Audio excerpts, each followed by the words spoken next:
Muborak Ramazon kirib kelyapti. Muborak bo'lsin Ramazon.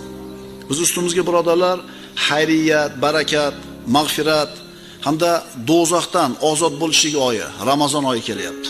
Muborak bo'lsin. Bu muborak oyda Alloh taoloning rahmati va marhamati mu'minlarga serob bo'lib yog'ilib turadi.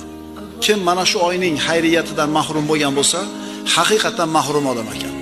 Chunki Alloh biladi birodarlar, keyingi Ramazonga biz yetamizmi, yo'qmi? Bu oy birodarlar bandalarning foydasiga yoki zarariga hujjat bo'ladi. Bu oyni hurmatini rioya qilgan odamni Alloh taolo hurmatini rioya qiladi. Zoya qilgan bandani Alloh zoya qiladi.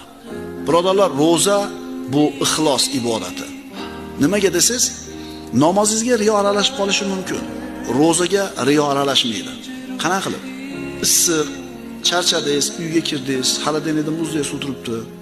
Hech kim yo'q, eshik yopiq, chanqagansiz. Aytingchi, nima to'satdi shu yerda sizni suv ichishdan? Muborak bo'lsin. Ramazon muborak bo'lsin birodarlar. Intiqib siz bilan biz xursandchilik bilan kutgan muborak oy keldi.